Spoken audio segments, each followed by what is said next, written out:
예전에 영학이 말고 저희 둘째 성은이가 저에게 진지하게 어떤 이야기를 했던 기억이 납니다. 몇 년 전 이야기입니다. 저한테 뭐라고 얘기하냐면, 아버지, 제가 드릴 말씀이 있어요. 그래요. 그들이 뭐냐면 아주 심각한 어조로 얘기를 하는 겁니다. 길을 가다가 지갑을 하나 주셨대요. 근데 그 지갑을 열어보니까 그 안에 돈이 있는데 수표한 돈이 많이 있더래요. 몇백만 원이 들었더래요. 그래서 그 지갑을 주는 순간에 이것을 어떻게 할까 고민하다가 그래도 양심이 있으면 내가 가지면 안 되지. 그래서 그 지갑을 파출소에 갖다 줬답니다. 파출소에 갖다 주니까 경찰이 이제 그 지갑을 이렇게 보고 그 주인한테 연락을 했대요. 그랬더니 그 주인이 왔답니다. 그러면서 그 주인이 돈을 찾아줬으니까, 지갑을 찾아줬으니까 그 지갑에 있는 돈 일부를 그에게 주려고 했대요. 나에게 큰 돈인데 이 돈을 찾아줬으니까 돈을 좀 줘야죠. 그런데 그 돈을 좀 받기가 그렇더래서 거절을 했답니다. 근데 이제 그 얘기를 할 때는 저는 아주 신중하게 그 얘기를 잘 듣고 있는 겁니다. 근데 이제 그분이 어떤 분이냐면 절에 계시는 스님이래요. 스님인데 그분이 돈을 안 받으니까 그냥 가시면서 그냥 메모지에다가 뭘 하나 써주는데 나중에 한번 식사라도 할 테니까 한번 놀러 오라고 그러면서 자기가 있는 절을 알려주더래요. 그 절에 뭐라고 써냐면 만우절 그렇게 썼더랍니다. 그때가 4월 1일이었습니다. 그러니까 저는 그 이야기를 굉장히 심각하게 듣고 있었는데 제일 마지막에 만우절 하는 바람에 그냥 웃음이 터지고 말았습니다. 이 녀석이 나를 놀릴 줄로 아는구나 그랬는데요. 자, 이 이야기에 나오는 그 사람, 또 이 이야기에 나오는 돈, 이런 것들은 실상입니까? 허상입니까? 다 허상이죠. 실제 사건이 아니라 꾸며낸 이야기입니다. 허상의 이야기입니다. 근데 우리가 살다 보면 이 어떤 허상의 이야기들이 참 많죠. 그죠? 어떤 실제 이야기가 아니라 그냥 꾸며낸 이야기, 뭐 이런 것들이 참 많습니다. 근데 이 허상의 이야기는 그냥 즐기는 것이죠. 근데 이제 오늘 본문을 보면 오늘 본문에 나오는 이야기는 믿음에 관한 이야기잖아요. 특별히 히브리서 11장은 믿음에 관한 이야기를 아주 적나라하게 펼치는데 오늘 그 11장 부분의 마지막 부분입니다. 그 마지막 부분에 가서 하는 이야기가 믿음이라고 하는 것은 허상이 아니라 실상이다 이런 얘기입니다.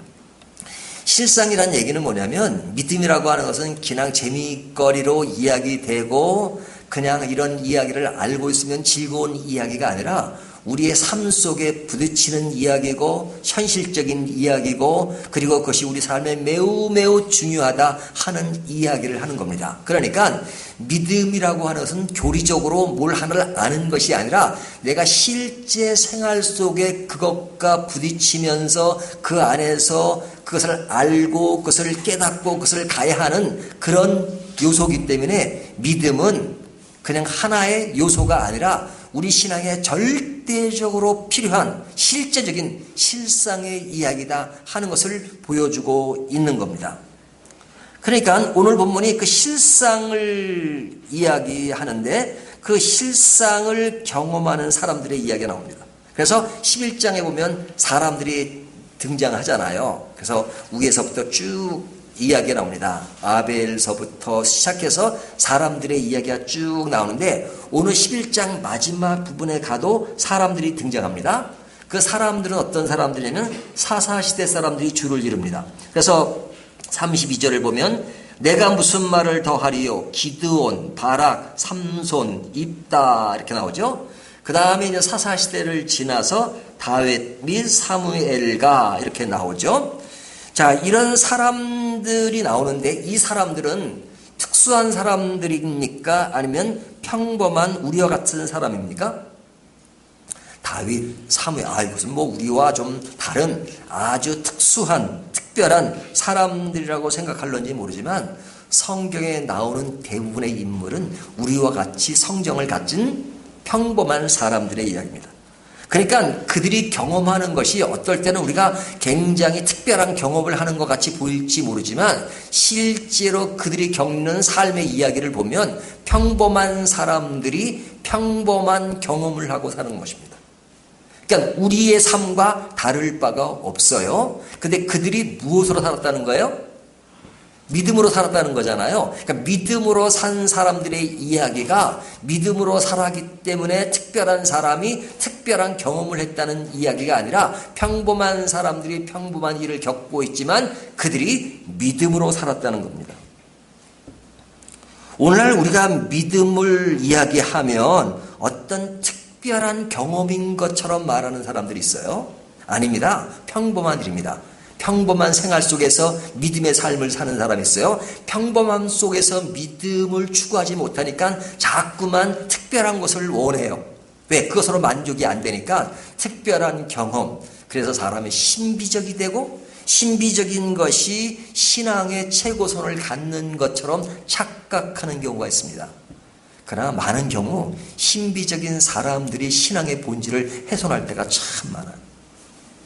생활 가운데서 하나님과 겪는 그런 평범한 이야기 속에서 믿음을 소유하고 믿음을 가지는 것, 그런 가운데서 하나님의 역사가 아주 일어나죠. 그리고 그런 가운데 간혹 어떤 신비적인 일이 일어나기도 합니다. 하지만 그것은 일반적인 얘기가 아니란 말이죠. 일반적인 상식과 일반적인 수준에서 일어난 것이 주가 이루어지고 특별한 상황과 특별한 사람에게 특별한 경험을 통해서 일할 때가 있는데 특별한 경험을 일반화시킬 때가 문제가 되는 거죠. 그래서 성경에 나오는 인물들은 다 평범한 인물입니다. 오늘 본문에 나오는 사사시대 사람들 다윗과 사무엘도 평범한 사람들이에요. 그런데 이들이 가지는 믿음은 획일적이지 않습니다. 그러니까 믿음이라고 얘기할 때 믿음은 이런 것이다. 그래서 획일적으로 그냥 다 똑같은 성향의 믿음의 모습이 아니에요. 우리나라는 좀 획일적인 것을 굉장히 좋아하는 성향이 있어요. 그러니까 옛날에 우리가 학생들도 교복을 다 입었잖아요. 근데 어느 날 갑자기 또 교복 자유라 그래요. 교복 자유라면 다 그냥 한순간부터 그냥 교복을 다 입었다가 한순간부터 교복을 다 벗어야 돼요. 그래서 저는 그때 굉장히 불만을 토로했어요. 학교의 재량에 따라서 학교의 철학에 따라서 어떤 학교는 교복을 입을 수도 있고 어떤 학교는 교복을 안 입을 수도 있고 자율적으로 할 수도 있고 그러면 학부형들이 그것을 보고 우리 애는 교복을 입히는 학교에 보내야 되겠다. 그럼 그 학교 보내고 또 자유를 하는 학교를 보내겠다 싶으면 그쪽으로 보냈으면 좋겠는데 나라 전체가 교복을 입든지 벗든지 그렇게 해야 되는 것. 획일적인 것들을 굉장히 중요해요.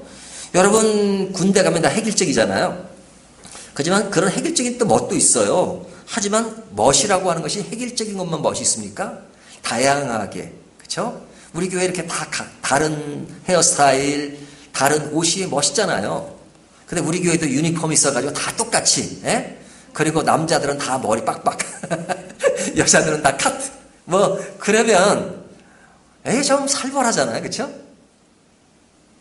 근데 획일적인 것이 아닙니다. 근데 지금 제가 외형적인 것을 얘기했지만 믿음도 마찬가지입니다. 믿음도 획일적인 것이 아니에요. 그래서 신앙생활에 자기가 경험한 것들을 주관적으로 경험한 것인데 그것을 객관화시킬 때가 참 많아요. 어떤 경우는 내가 어떤 것을 깨달으면 그게 너무 좋은 건 좋아요. 하지만 내가 한 것처럼 모든 사람이 다 그래야 된다고 생각할 때가 있어요. 그러면 그것은 잘못 가기 쉬운 겁니다.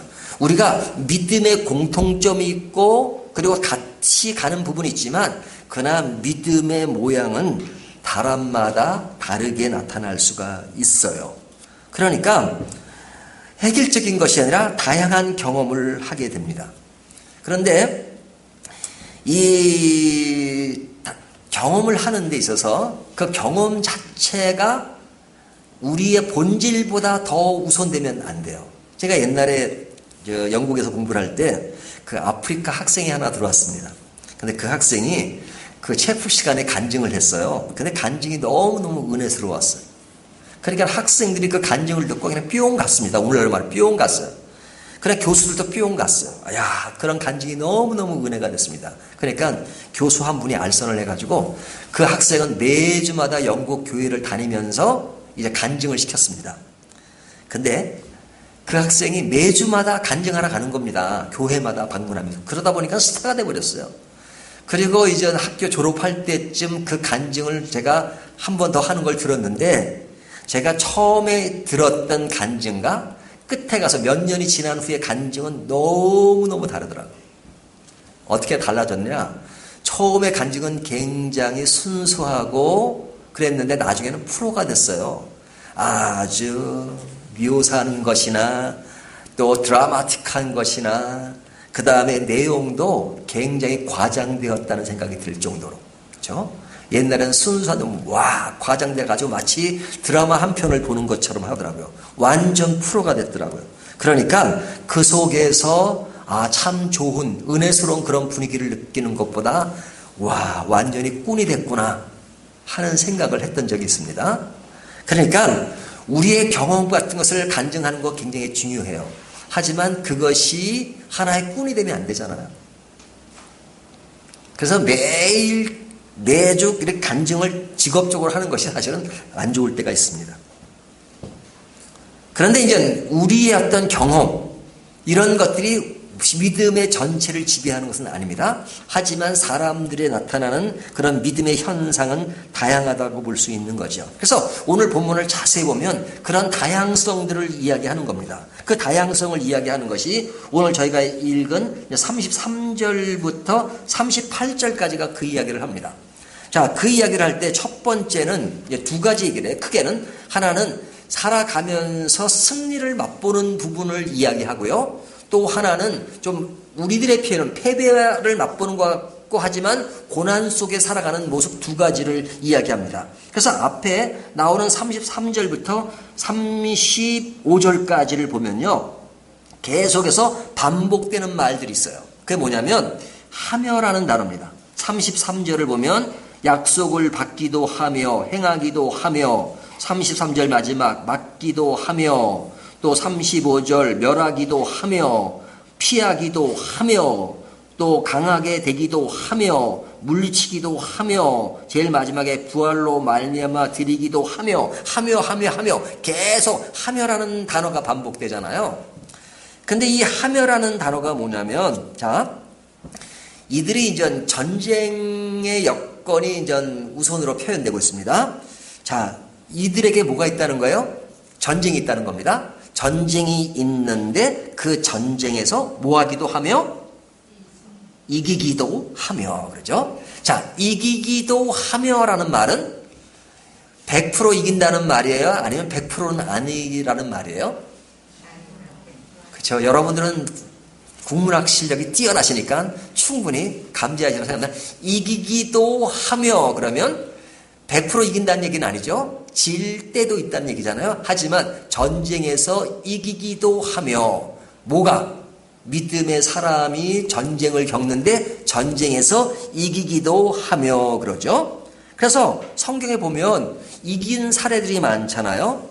우리가 성경을 보면 기드온이 사사시대를 본다면 기드온이 미디안 왕들을 정복한 이야기라든지 또 바락이 가나안 왕들을 정복한 이야기라든지 입다가 암몬 족속의 왕을 정복한 이야기라든지 이런 이긴 일이 많잖아요. 우리가 그전에도 이긴 일이 있지만 우리가 사사시대에 국한해서 보면 이긴 일이 많단 말이에요. 그러니까 믿음의 사람들은 한결같이 전쟁을 겪는 겁니다. 우리도 사실은 이런 총칼을 겨누는 전쟁은 아닐지언정 상황 속에서 전쟁을 겪잖아요. 전쟁을 겪는 이 삶의 모습 속에서 우리가 이기기도 하며 그래요. 그렇죠? 여러분이 항상 지기만 합니까? 이기기도 하죠. 또 뭘 하느냐? 여기 보면 의를 행하기도 하며 의를 행한다. 이것은 공의와 정의 그런 것이 다 들어가는 거죠. 그래서 사무엘이 의를 행하고 다윗 왕이 의를 행하는 것, 공의와 정의를 행하는 것 이런 것들이 성경에 나타나잖아요. 우리가 믿음 생활 가운데 의를 행하는 모습이 있다 이렇게 말하는 겁니다. 그 다음에 이제 이어서 약속을 받기도 하며 그러죠. 자, 약속은 누구에게 받는 거예요? 하나님으로부터 약속을 받잖아요. 그래서 약속을 받은 사람들의 이야기가 다윗과 엘리야와 엘리사와 예레미야 이런 모든 사람들을 통해서 하나님의 약속을 받고 그들의 일을 진행시키는 것을 볼 수 있잖아요. 오늘날 우리들은 하나님부터 약속을 받습니까? 받지 않습니까? 약속을 받죠. 약속을 어떻게 하세요? 하나님의 말씀이 있잖아요. 하나님의 말씀이 있잖아요. 자, 약속을 받는 모습. 이것이 믿음으로 사는 사람들의 모습이란 말이죠. 그 다음에 사자들의 입을 막기도 하며 그러죠. 자, 사자와 연결된 사람 어떤 사람이 생각나요? 다니엘이 생각나죠. 다니엘이 그 사자굴에 들어가지만 사자에게 물리지 않는 것. 근데 사무엘만 있나요? 다니엘만 있나요? 이 사람 다윗이 목자였잖아요. 그러니까 목자일 때 이제 그런 그 양들을 지킬 때 나타날 때 나오는 얘기도 있고 또 삼손도 그런 이야기가 나오잖아요. 그러니까 하나님이 사자의 입을 막기도 하며 그래서 그들이 사실은 이렇게 일반적으로는 사람이 사자와 붙으면 뭐 좀 불안하잖아요. 하지만 그런 상황에서 사자 입을 막아서 하나님이 그를 지키시기도 하셨다 하는 겁니다. 그러니까 믿음의 사람들은 굉장히 힘든 상황이 벌어졌음에도 불구하고 그런 상황을 막아주시기도 하시며 하는 이야기죠. 그 다음에 이제 34절 보면 불의 세력을 멸하기도 하며 그러죠. 불의 세력을 멸한다. 이것도 다니엘 생각이 나죠. 다니엘의 세 친구가 불 속에 들어갔지만 하나님이 머리카락 하나 태우지 않고 그들을 살렸던 사건이 나옵니다. 그 다음에 나오는 이야기가 칼날을 피하기도 하며 그죠? 칼날을 피하기도 하며 다윗이 사울에게 쫓겨다니면서 칼날을 피했던 사건도 나오고요. 그 다음에 이어지는 이야기가 뭐예요? 연약한 가운데 강하게 되기도 하며 그러죠. 약한 상황이지만 강하게 된 것. 삼손 그냥 머리가 다 깎여가지고 약한 때로 약해진 그런 상황 속에도 하나님께 뭐라고 기도해요? 하나님 마지막 힘을 한번 주십시오. 그래서 그냥 마지막 힘을 바라는 그런 모습들이 있잖아요. 그 다음에 나오는 이야기가 뭐예요? 전쟁에 용감하게 되어 이방 사람들의 진을 물리치기도 하며 이것도 앞에 승리하는 것처럼 승리하는 이야기, 용감해져서 그 일을 이기는 다윗과 바락의 이야기가 생각이 나죠. 그 다음에 또 뭐가 있어요? 여기에 보면 이방 사람들의 진을 물리치기도 하며 그렇죠? 그것도 같은 얘기죠. 그 다음에 이제 물리치는 이야기도 하며 그 다음에 35절 여자들은 자기의 죽은 자들을 부활로 받아들이기도 하며 그러죠. 자, 여인들의 죽은 가족이 부활한 사건 사르밧 가부와 엘리야의 이야기라든지 수넴 여인과 엘리사의 이야기를 통해서 살았던 죽은 자가 살아났던 그런 이야기도 있죠. 자, 지금까지 이야기는 뭐예요? 굉장히 희망적이고 그리고 어떤 기적과 같은 사건이 일어나서 우리에게 힘들었던 상황이지만 굉장히 잘 되는 사건을 묘사하고 있잖아요. 이것이 누구에게 나타난 모습이에요? 믿음의 사람들에게. 믿음의 사람들에게 이런 아주 힘든 상황에서 하나님이 승리하게 하시고 이기게 하시고 극복하게 하시는 부분을 믿음으로 설명하는 것입니다. 근데 성경이 여기로 딱 끝나면 얼마나 좋아요? 네? 우리가 옛날에 영화에 보면 이런 게 있어요. 박수 칠 때 떠나라 뭐 이런 말도 있는데요. 성경도 딱 여기서 끝나면 딱 좋잖아요. 근데 히브리서 11장은 몇 절로 끝나는 것입니까? 40절로 끝납니다. 40절까지 있어요. 그러니까 지금 얘기는 몇 절까지 하면 35절까지예요. 35절 이 중반까지예요. 자, 중반까지면서 그 이후로 넘어가는 이야기였습니다. 자, 그 이야기는 뭐냐면 그것과 정반대의 이야기를 하고 있는 겁니다. 정반대의 이야기가 뭐냐면 자 보세요. 35절 하반절 또 어떤 이들은 더 좋은 부활을 얻고자 하여 심한 고문을 받되 구차히 풀려나기를 원하지 아니하였으며 자, 이 사람들은 어떤 사람이에요? 부활을 얻고자 해요. 더 좋은 부활을 얻고자 해요. 살아나고 싶지요. 하지만 뭘 받아요? 심한 고문을 받아서 구차히 풀려나기를 원하지 아니하였으며 구차히 풀려나지 않게 되니까 어떻게 된 거예요? 죽은 거죠. 그러니까 이 죽은 사람의 이야기가 누구의 이야기입니까? 믿음의 사람. 믿음의 사람에게 나타나는 모습이 뭐냐면 그냥 그런 살기를 원하는데 그냥 살지 못하고 죽었다 이거죠. 그러니까 성경에 보면 예수님의 제자 가운데서도 어떤 사람은 일찍 데려가시고 어떤 사람은 늦게까지 살게 하신 분 있잖아요. 요한 같은 사람은 굉장히 오래 살았죠. 하지만 일찍 죽은 사람도 있잖아요. 야고보 같은 사람들 순교당하고요. 그러니까 어떨 때는 하나님이 감옥에서 그를 그냥 이렇게 빼내주시고 일을 계속 하게 하시는가 하면 그냥 죽는 경우도 있잖아요. 그냥 어떤 사람은 죽고 어떤 사람은 오래 살고 그러잖아요. 하나님 참 공평하지 못하시다. 뭐 그렇게 말할지 모르지만 그러나 그 모든 사람들이 다 하나님의 사람들이에요. 하나님을 신실하게 믿은 사람인데 그 신실하게 믿은 사람 중에 어떤 사람은 오래 살고 어떤 사람은 일찍 죽어요. 여러분 스데반 같은 사람은 믿음이 있는 사람이에요? 없는 사람이에요? 굉장히 좋은 사람이죠. 하지만 그는 일찍 데려가셨어요. 뭐 성경의 인물이 아니더라도 우리가 역사적으로 믿음의 사람들을 이야기할 때 정말로 오래 살면서 복음을 널리 전파한 사람도 있습니다. 하지만 로버트 맥체인 같은 사람은요 27세에 죽었어요. 27세면 지금 누구 나이입니까? 영현 몇 살? 26, 5, 그렇죠? 25. 요즘 영현 정도, 성은 정도 됩니다. 성은이는 뭐 29이니까 거기보다는 좀 더 많지만 그 나이에 세상을 뜬 거예요.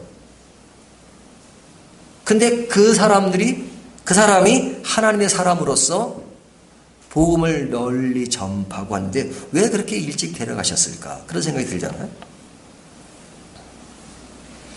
여기 보면 심한 고문을 받고 죽었다라는 얘기를 합니다. 그뿐만 아닙니다. 36절을 보면 또 어떤 이들은 조롱과 채찍질 뿐 아니라 결박과 옥에 갇히는 시련을 받았으며 이들도 옥에 갇히고 결박되고 조롱과 채찍질 뿐 아니라 어려움 속에서 어떻게 했다고요? 시련을 받았으며 그러죠. 자, 이 시련을 받은 사람은 믿음이 있는 사람이 없는 사람이에요? 당연히 믿음이 있는 사람이죠. 지금 11장에 믿음의 사람을 나열하고 있는 겁니다. 이 믿음의 사람이 뭘 받았다고요? 시련을 받았다 이거죠. 그러니까 여러분 조심해야 될 것이 있습니다. 사람을 평할 때 어려움을 겪는 사람들은 저 사람은 믿음이 없다. 그렇게 판단해서는 안 돼요. 제가 옛날에 밝은 교육 기존 전교에 있을 때 교인들이 말이에요. 자기가 아프면 이야기를 안 하더라고요. 이야기를 안 해요. 그래서 왜 제가 알게 돼서 왜 이야기를 안 하냐 했더니 제가 이야기를 하면요 사람들이 어떻게 생각하냐면 죄를 받아서 잘못한 게 많아서 아프다고 생각할 게 아니니까 그렇게 생각하더라고요. 그러니까 바보 같은 얘기라 그랬어요.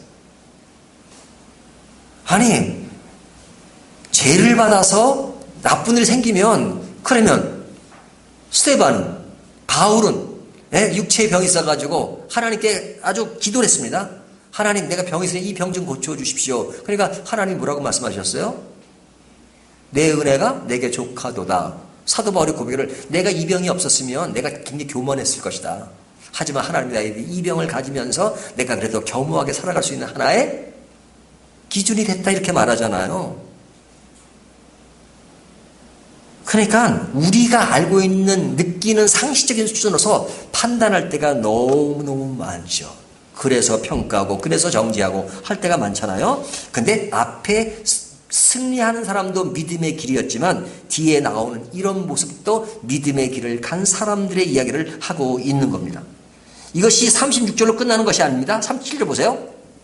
돌로 치는 것과 톱으로 켜는 것과 시험과 칼로 죽임을 당하고 양과 염소의 가죽을 입고 유리하여 궁핍과 환난과 학대를 받았으니 누가? 믿음의 사람들이. 아니 톱으로 사람을 켜는 그 톱으로 그런 순교를 당하는 그런 것을 뭐라고 얘기하는 겁니까? 믿음의 사람이 당하는 모습으로 지금 묘사하고 있잖아요. 뿐만입니까? 38절 이런 사람은 세상이 감당하지 못하느라 그들이 광야와 산과 동굴과 토굴에 유리하였느니라. 그들이 광야와 토굴과 그런 것에 유리하는 사람, 이 사람의 모습은 어떤 사람이에요? 믿음의 사람이라 이거죠. 믿음의 사람. 세례 요한은 어떤 사람이에요? 세례 요한은 가문이 좋은 사람입니다. 제사장 가문에 태어났고, 그가 아마 제사장 가문에서 그냥 편하게 살았더라면 뭐 잘 먹고 잘 누릴 수 있었을 겁니다. 바울도 마찬가지고, 바울도 좋은 집안이고 로마 시민권을 가졌던 사람이에요. 하지만 세례 요한은 그의 사역지가 어디였어요? 광야에서 좋은 거 먹고 살았죠. 뭘 먹고 살았어요? 꿀. 예? 그러니까 오늘날 말은 좋은 것 같지만, 예? 또 옷은 뭐 입고 있어요? 낙타, 털옷. 오늘날 말은 비싼 거죠? 아이고, 세례 요한이 역시 집안이 좋은 집안이라 그냥 꿀만 먹고 그냥 낙타, 털옷을 입고 그렇게 생각하지 못하지만, 광야에서 흔하게 본 낙타 죽은 것들을 뜯어가지고 거기 걸치고, 그 다음에 뭡니까? 석청이죠, 석청. 석청을 갖다 먹는. 그러니까 광야에서 아주 그냥, 나그네처럼 살았다는 얘기예요. 원시적으로 살았다는 얘기예요. 그러면 세례 요한이 믿음이 없는 사람인가요? 여자가 낳은 자 중에 이만한 인물이 없다라고 예수님은 평가하셨어요. 바울도 집안이 좋고 공부도 많이 했고, 그렇지만 그가 예수를 믿고 선교를 하면서 그냥 죽을 고비를 넘기고, 어떨 땐 돈이 없으니까 천막을 치고 천막을 이렇게 만드는 작업을 하고, 그래서 살아갔던 사람이잖아요. 믿음의 사람들입니다. 그러니까 이 이야기는 뭐냐면 두 가지 얘기를 다 해요. 자, 부자가 하나님의 뜻입니까? 가난한 자가 하나님의 뜻입니까? 부자도 하나님의 뜻일 수 있고 가난한 자도 하나님의 뜻일 수 있습니다. 성경은 부자와 가난한 자를 분리하지 않아요. 뭘 분리하는 겁니까? 가난할 수도 있고 부자다가 될 수 있어요. 하지만 가난한 자가 죄가 될 때가 있어요. 언제 죄가 돼요? 게을러서 가난한 건 죄입니다. 일을 해야 돼. 일도 안 하고 그러면 죄예요.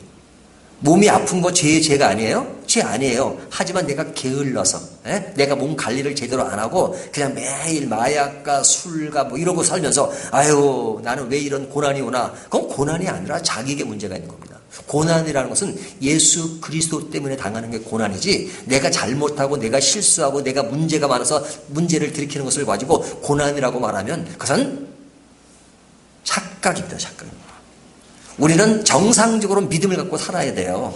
하지만 그럼에도 불구하고 우리에게 원치 않는 일들이 일어날 수가 있잖아요. 그럴 때 우리 고난이라고 말하는 것이.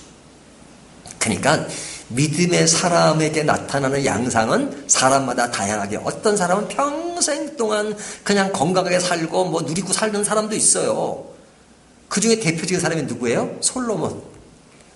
솔로몬 같은 사람은 엄청 아마 인류 역사에 솔로몬 같은 것을 그만큼 누린 사람이 있을까 생각이 들어요.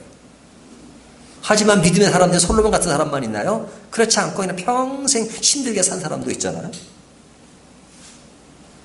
뭐 옛날 시대 얘기하지만 오늘날 시대도 말해요. 제 친구들을 보면 어떤 친구는 아주 목회를 아주 널찍하게 해요. 그냥 사람들이 뭐 몇천 명 뭐 그렇게 모이고, 저같이 이제 늘 30명 선에서 그런 것이 있어요. 뭐 30명 선이라서 전혀 뭐 그러진 않지만, 그러나 어떨 때는 하나님이 나에게 부여한 그 그릇이 이 정도 되는가 보다, 뭐 그렇게 생각할 때도 있어요. 그래서 그냥 만족하고 있어요.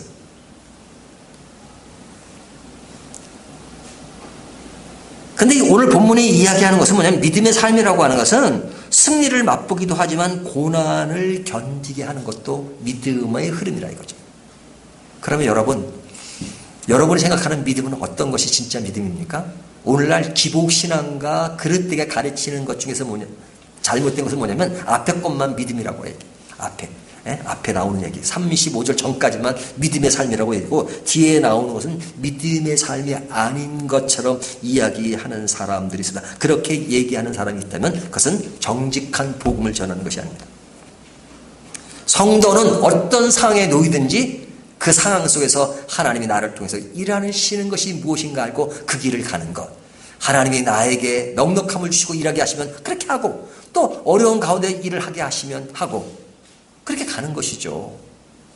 그러나 중요한 것은 있든지 없든지 그 내면의 세계는 항상 정직하고 하나님의 뜻을 순응하고 하나님의 약속에 맞춰 가는 것이죠. 하나님, 우리 교회는 큰 교회가 되기 위한 하나의 과정이 있습니다. 그렇게 생각하십니까? 그러면 제 목회 철학이랑 안 맞는 겁니다. 내가 지금은 가난하게 살지만 언제가 부자가 될 것이 지금 과정입니까? 그렇게 할 수도 있어, 하나님이.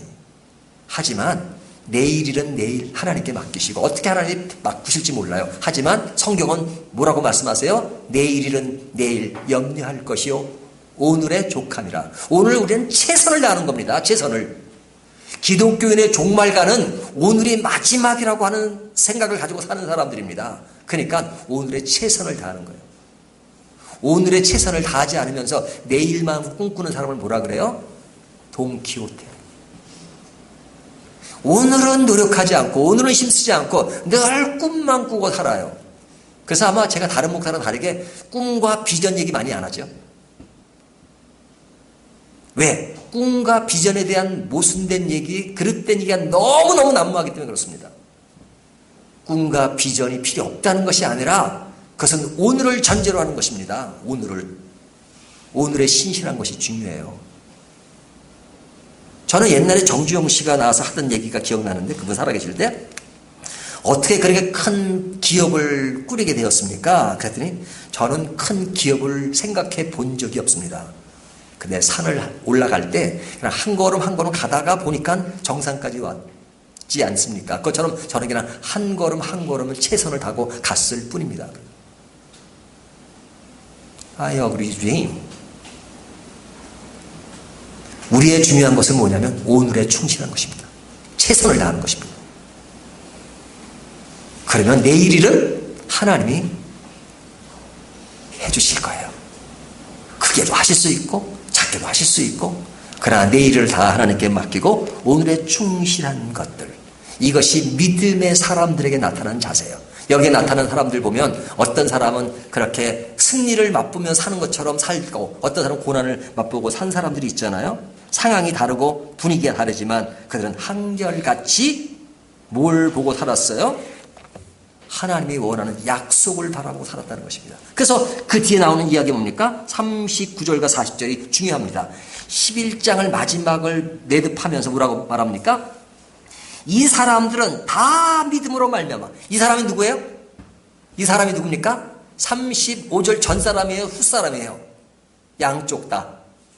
그 사람들, 이 사람들은 다 믿음으로 말미암아 증거를 받았으나, 자, 이들은 다 증거를 받았다. 하나님의 약속과 하나님의 말씀의 기조에서 제기를 갖던 사람들이에요.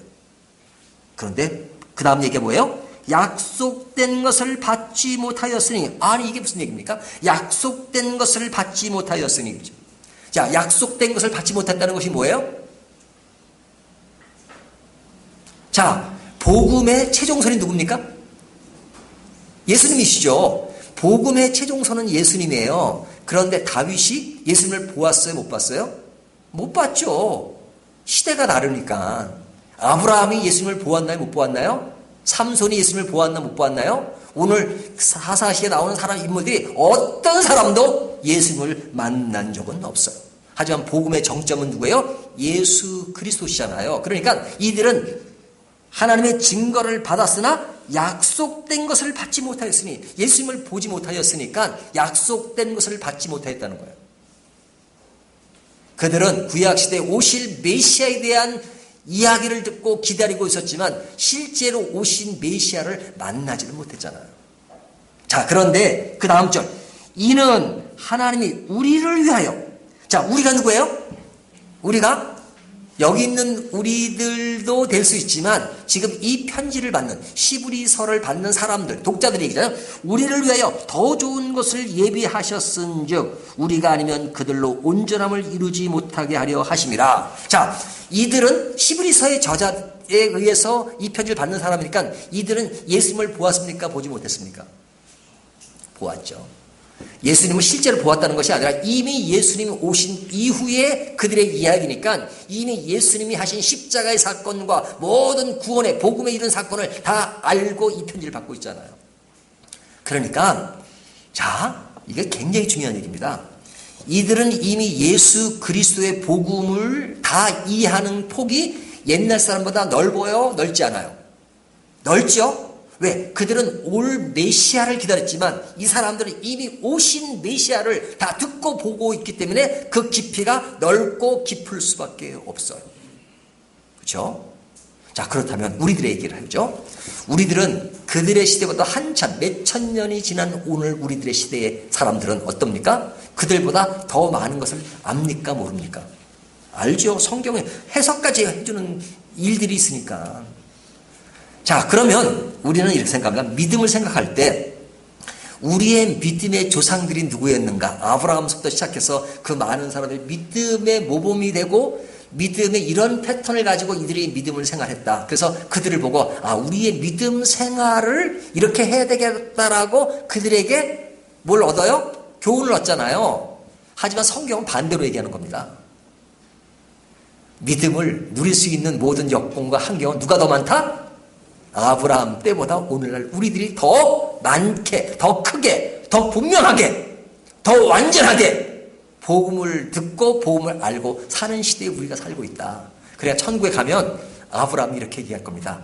아이고, 나보다도 참 복음을 진짜 더 몇백 배나 더 많이 알고 신앙생활 하시니까 믿음 생활하는 것이 더 확실하고 더 분명하게 할 수 있었지 않았겠어요? 라고 말할 거란 말이죠. 아브라함 때보다도 믿음이 더 확고하고 확실하게 살 수 있는 시대의 사람이 누구예요? 오늘날 우리 시대 우리들의 모습이다 이거죠. 그렇다면 우리들의 믿음이라고 하는 것은 뭐예요? 자, 히브리서 11장이 믿음장인데 믿음장의 마지막에 누구 얘기로 끝나는 겁니까? 아브라함이 믿음 좋았으니까 너희가 그 믿음 좋은 것을 보고 잘 살아. 그 정도로 끝나는 것이 아니라 너희들은 아브라함보다도 더 믿음의 사람으로 살 수 있는 여건과 환경이 주어졌으니까 너희는 그들보다도 더 믿음으로 살라. 이렇게 말씀하시는 겁니다. 아브라함만을 바라보지 말고 아브라함보다도 더 크신 예수 그리스도를 너무 분명하게 살 수 있는 시대에 너희들이 살고 있어. 그러니까 너희들은 뭐 한 거예요? 행복한 거다.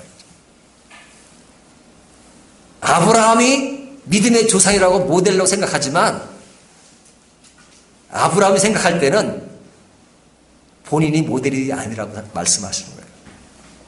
모델은 누구세요? 예수 그리스도십니다. 예수 그리스도를 지금도 우리는 언제든지 만날 수 있잖아요. 이런 예수 그리스도 안에서 우리가 누리는 믿음이 얼마나 더욱더 분명한 시대에 살고 있는가. 그러니까 너무너무 감사하잖아요. 특별히 우리들은 믿음의 생활을 자유롭게 할 수 있는 그런 터전에 살고 있습니다. 세계 곳곳에 믿음 생활을 하고 싶어도 믿음을 가지고 살 수 없는 사람들이 얼마나 많은 줄 아십니까? 어저께 뉴스에 나오더라고요. 수세식 화장실 못 쓰는 사람들이 몇 억이요? 수세식 화장실 쓰는 사람은 전 인구의 30%도 안 된대요. 싱크대가 있고 수세식 화장실을 쓰는 사람은 전 세계 30%도 안 돼요. 그런데 지금 예수님을 제대로 믿고 이름 마음대로 부르고 교회 올 때 교회 가면 큰일 나나 눈치 보고 그렇게 교회 오지 않잖아요. 여러분 중국만 가도요. 제가 중국 가서 우리 신학교에서 교수들 보내서 강의하는 것 때문에 제가 갔다 온 적이 있어요. 진짜 그 지하학교에 들어갈 때 제가 숨어서 들어갔어요. 목사님 지금 들어가면 안 됩니다. 조금 가서 사람들이 없을 때 그렇게 들어가셔야 돼요. 그래가지고 막 눈치 보다가 싹 들어가니까 얼른 문이 열리면 저를 얼른 낚아치겠더라고요. 그리고 들어오자마자 그냥 큰 침대 매트로 문을 딱 막더라고요. 집은 조그만 한 30평 되는 집인데 그 안에 들어가 보니까 막 우글우글해 그냥. 예? 뭐 한 40명 넘는 우글우글 칸족들. 그래서 거기서 그냥 며칠 동안 강의를 하는 겁니다. 성경 강의를. 와. 그러면서 그냥 또 소리도 크게 내면 안 돼요. 옆집에 들리니까. 그렇게 예배드린 데가 있어요. 우리는 얼마나 자유롭습니까? 얼마나 자유롭습니까? 이런 분위기 속에서 우리가 예수를 자유롭게 믿을 수 있다는 너무너무 감사하지 않아요? 우리가 더욱더 분명하고 더욱더 좋은 터전에서 이런 믿음 생활을 할 때 우리가 나태하면 안 됩니다. 이럴 때일수록 더 주님을 진실하게 믿는 것이 중요하지 않을까요? 그냥 여기는 뭐 그냥 되는 대로 그냥 교회는 나오니까 뭐 예수 믿고 있는 거야 이렇게 사는 것이 아니라 더욱더 이럴수록 그들의 고난과 고통을 생각하시면서 우리의 믿음을 더 확고하게 하고 더 감사하며 분명히 나가는 저와 여러분이 되시기를 주님의 이름으로 축원합니다.